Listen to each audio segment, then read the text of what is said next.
हमारा 10 बिस्सा सेम था जो कम से कम लाख 1.5 लाख का नुकसान हुआ है। डूब गला तब हमें पैसा देवा के चाहे ऋण करब चाहे कर्जा कर। घर में जैसे मातम किसी का मौत होने के बाद मातम पड़ता है, आज हमारे किसान भाइयों का रमना में उस तरह से हाल इतना बुरा हो चुका है। लेकिन स्थिति 13, 16, 19, 21 ऐसी भयानक स्थिति चली आ रही है सामने किसानों के।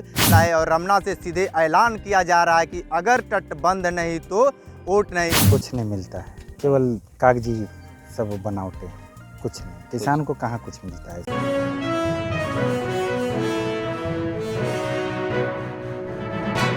दोस्तों नमस्कार। दिल्ली में किसान मोदी से परेशान, लेकिन यह बनारस का रमना क्षेत्र है जो बाढ़ से परेशान। और ये देखिए कि हजारों एकड़ में ये सब्जी का फसल पानी में बह गया। लाखों की बीज लगाई हुई ये फसल पानी के साथ साथ गंगा सागर में समाहित हो गया।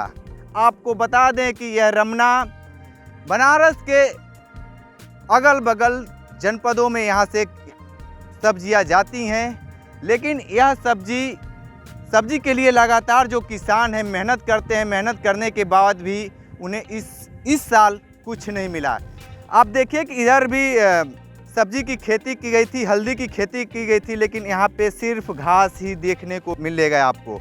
यहाँ पे थोड़ा सा गन्ना है, गन्ना भी बह गया है, लेकिन यहाँ पे जो नेनुआ हो गया, करेला हो गया, इस तरीके की खेती जो बड़े पैमाने पे होती थी, आज एकदम यहाँ पे सन्नाटा पसरा हुआ है। सिर्फ वहाँ पे सूखा उस झमरा जो कहा जाता है, गांव का भाषा होता है, वो झमरा ही सिर्फ दिखेगा। और जो बांस की ये बल्ली लगी हुई है यहाँ पे तार से और इसके रेशम के धागे से बांध दिया जाता है कि ताकि उस पर अच्छे से फसल फरे और जो उसका फल हो नीचे लटके।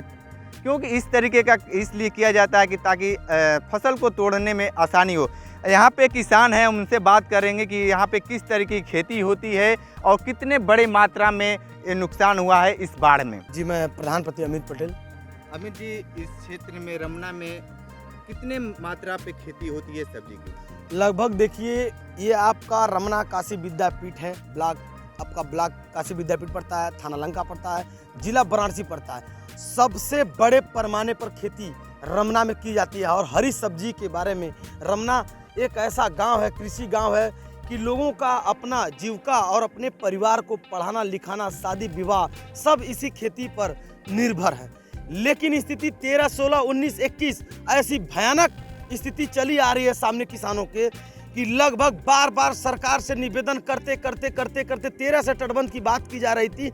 लगभग हजारों एकड़ बीघा फसल जो है कि हर 2 साल पे बड़ा झटका मिलता है किसानों का फसल। आप देख रहे हैं कि घर में जैसे मातम किसी का मौत होने के बाद मातम पड़ता है, आज हमारे किसान भाइयों का रमना में उस तरह से हाल इतना बुरा हो चुका है कि आप फसल देख रहे हैं, लोगों के पास खाने के लिए पैसा नहीं, किसी तरह कर्ज लेके 10 से 15 हज़ार रुपया बीघे पर रहनी मलगुजारी पर खेत लेकर ये लोग खेती करने काम करते थे और अपने परिवार को जिलाने और पढ़ाने काम करते थे। लेकिन अब स्थिति इतनी भयानक होती चली जा रही है। पहले तो 5 से 6 साल पे बाढ़ आता था। ये गंगा जी के सटे तटबंध जो कि लगभग यहाँ से 1.5 किलोमीटर दूर पे गंगा जी हैं और टिकरी से पानी आ जाता है और नीचे से पानी आ जाता है। स्थिति इतनी भयानक हो चुकी है कि सरकार से बार लगातार लिखित पत्रों के माध्यम से दिया गया, लेकिन सरकार के तरफ से माननीय बनारस के सांसद हमारे प्रधानमंत्री जी और उत्तर प्रदेश शासन में बैठे माननीय मुख्यमंत्री योगी जी से कई बार कंप्लेन किया गया, किसानों के साथ बैठक किया गया, लेकिन जो भी पेपर गया वो पेपर कफन की जगह दफन होता नजर आया। लेकिन अभी तक सरकार के द्वारा तरफ से तटबंध नहीं बनाया गया। और रोहनिया विधानसभा के लिए एक बहुत बड़ी समस्या है। अगर किसान इस तरह जैसे दिल्ली में आंदोलन चल रहा है, अगर इस बार 2022 के पहले रमना में तटबंध नहीं बना तो इस बार जो है कि किसानों का आंदोलन रमना से शुरू होगा और वह 2022 के चुनाव का घोर विरोध होगा। तटबंध नहीं तो वोट नहीं। एक चीज बताइए कि यहाँ पे जो खेती होती है किस चीज की खेती होती है? आप यहाँ पर खेती देखिए, सबसे बड़े पैमाने पे खेती होता है। सेम का होता है, करेले का होता है, नेनुआ का होता है, बैगन का होता है, उसके बाद मरचा का होता है। ऐसे तमाम तरह से हमारे यहाँ हरी सब्जियाँ, जितने भी हरी सब्जी लगभग आपके ये बनारस छोड़ दूसरे जिला को प्रोवाइड ये रमना कराती है सब्जियां, हरी सब्जियां। अगर आज ये लगभग बाढ़ अगर कहीं नहीं आया होता तो अब तक रमना से लगभग मान के चलिए कि कम से कम चंदौली से अगल बगल जो जितने मंडियाँ सटी हुई, आपका सुंदरपुर हो गया, चनुआ हो गया, कमच्छा हो गया, रायतला हो गया और कोनिया हो गया, ऐसे तमाम मंडियाँ। उसके बाद जैसे ही सेम निकलता है कलकत्ता हो गया, पटना हो गया, बिहार के बड़े बड़े मंडियों में यहाँ से हरी सब्जियाँ जो है कि सप्लाई की जाती है। यहाँ पर थोक के व्यापारी आते हैं लेकर यहाँ से खरीद कर मंडी लगता है, यहीं से लोड करके बनारस से बाहर जो दूसरे डिस्ट्रिक्ट में दूसरे जिले में सब्जी जाती है। लगभग आप समझ लीजिए कि आज किसानों के ऊपर इतनी बुरी स्थिति है कि मातम छाया हुआ है। मैं माननीय प्रधानमंत्री जी से, अपने बनारस के सांसद जी से निवेदन करना चाहता हूं और उत्तर प्रदेश के मुख्यमंत्री जी से निवेदन करना चाहता हूं, कुछ भी करिए, राशन पताई मत दीजिए, आप सीधा रमना किसानों को तटबंध दीजिए और तटबंध नहीं तो 2022 में वोट नहीं होगा, खुल के वोट का बहिष्कार। तो आप देख रहे हैं कि इस बार 2022 का जो चुनाव आने वाला है और रमना से सीधे ऐलान किया जा रहा है कि अगर तटबंध नहीं तो वोट नहीं। और जो किसान दिल्ली की तरह आंदोलन कर रहे थे वह किसान आंदोलन आपको चुनाव में भी देखने को मिलेगा। और भी किसान हैं, हम उनसे भी बात कर लेंगे कि यहाँ पे जो समस्या है, कितने बाढ़ में फसल का नुकसान हुआ है, उनसे भी बात कर लेते हैं कि सुरेश चंद्र पटेल। सुरेश जी खेती करते हैं? हाँ सर। किस चीज़ की खेती करते हैं? सेम लगाए, करेला लगाए, खीरा लगाए हैं। अच्छा ये बताइए कि बाढ़ आई थी, कितना क्षति पहुँचाई? अरे सर सब कुछ खत्म ही होगा, बचा क्या? 10-15% बचा है, उससे क्या होगा? सरकार से योजनाएं आती हैं, किसान सम्मान निधि की योजना, चाहे किसान फसल योजना, तो आपको सीधे तौर पे लाभ मिलता है कि नहीं? कुछ नहीं मिलता है, केवल कागजी सब बनावटे हैं, कुछ नहीं। किसान को कहाँ कुछ मिलता है सब।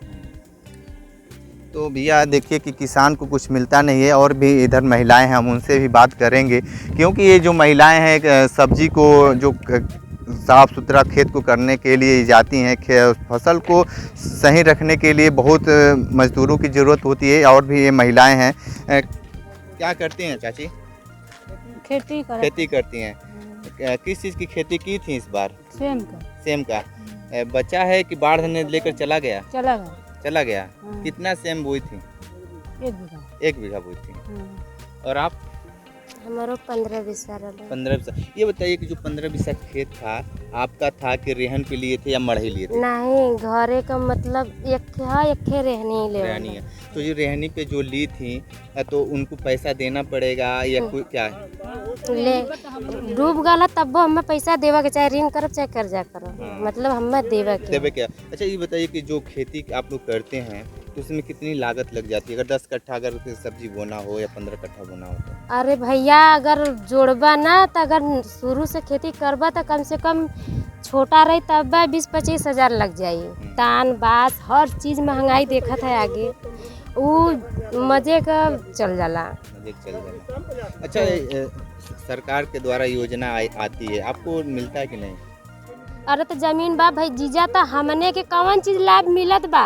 घरे का बा तबो डूबल बा, लगानी ले भाई तबो डूबल बा, कोनो फायदा हमने के बा नहीं। घरे से चाहे ऋण करा चाहे कर्जा देवा के बटला बा हमने के।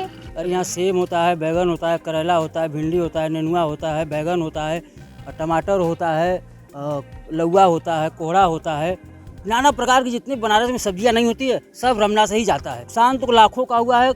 यहाँ के किसानों को बात किया जाए तो किसानों को कम से कम नहीं तो 20 करोड़ का लागत लगा हुआ है। 20 करोड़ का लागत तो छोड़िए, उसके बाद बेचारे घर की जो खेती लिए हैं कम से कम 20,000 बीघे का, कम से कम हज़ारों बीघे तो कम से कम 500 बीघे तो कम से कम लगान पे लिए होंगे बेचारे मजदूर किसान। उनका घर से तो लगान भी गया प्लस लागत भी गया और जो कुछ हुआ भी नहीं। हमारा 10 सेम था जो कम से कम लाख 1.5 लाख का नुकसान हुआ है।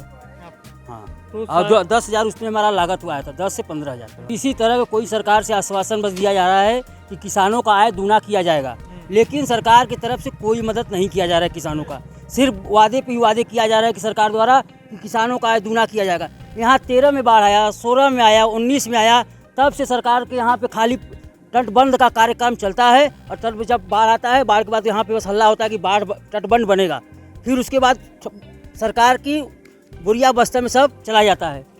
इसलिए अगर हम लोग का चुनाव 2022 में अगर तटबंध नहीं बना तो हम लोग वोट बहिष्कार करेंगे। जब तक तटबंध नहीं तब तक वोट नहीं।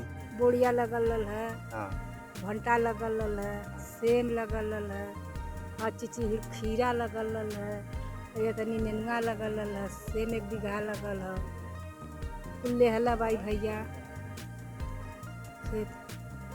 ये देखा एक कखे बचल है, ये नेनुआ कत्तो ये चढ़ौले बा, खीरा खत्म हो गल, बोड़िया खत्म हो गल, दूसर लगल कैसे है खत्म हो गया? बढ़िया से। हैया ना घरवा हो, हैया हैया हवा हो, या वो बनत हो वही के समझ में हुआ हो, हमार पक्का वही ओरवा पर वही रहल है, वो घरे करल है, कुल बुड़ गल, एको कुछो नहीं बचल है, खाली ये तनी सी नेनुआ बा, एक गोरी ला, एक घास पास कर लिया। मेरा नाम कन्हैया लाल। कन्हैया लाल जी किस चीज़ की खेती करते वो हैं? सेम का। सेम का। हाँ। कितने एकड़ बोए थे सेम? वह 1 बीघा। 1 बीघा। तो कितना उसमें से पैदावार हो जाता था? कहाँ पैदा फैलता पे कुल गंगा माई ले गई। अच्छा मान लो पिछले साल और इस साल में अगर देखा जाए तो क्या उससे उम्मीद लगाए थे? और 50,000 लगल बा तो 50,000 मिल जाला उनमें से। हाँ। मिला जुला के 1 लाख का कमाई हो जाला तो 50,000 बचत में आ जाला अपन। और हमने कमाई कौन बा वैसे में कमाई बा गेहूँ बोआला। अच्छा ये बताइए कि अभी ये फसल खत्म होने के बाद गेहूं की बारी आती है। हाँ। तो क्या गेहूं बोया जा सकता है कि नहीं इस समय? बोआ जाए। हुआ जी? हाँ। ये पानी अभी लगा हुआ है। पानी खत्म हो जाए तो गेहूँ बो जाइए। सब कुछ होला, मटर आलू फालू सब खेती ऐसा हो कि यहाँ हर चीज़ होता है। तो भैया ये सीधे रिपोर्ट हम रमना से दिखला रहे थे, इस तरह की एक रिपोर्ट और भी दिखलाते रहेंगे। लगातार न्यूज़ बकेट के साथ आप बने रहिए, देखते रहिए न्यूज़ बकेट। नमस्कार। पेश है न्यूज़ बकेट हिंदी मासिक पत्रिका। पढ़ें इस महीने की पूरी खबर विस्तार से हमारे न्यूज़ बकेट की मैगजीन में। हमारी ई मैगजीन को मुफ्त में पढ़ने के लिए अभी लॉगिन करें www.newsbucket.in पर। इसके अलावा रोज की ताज़ा खबरों के लिए हमारे YouTube चैनल को तुरंत सब्सक्राइब करें।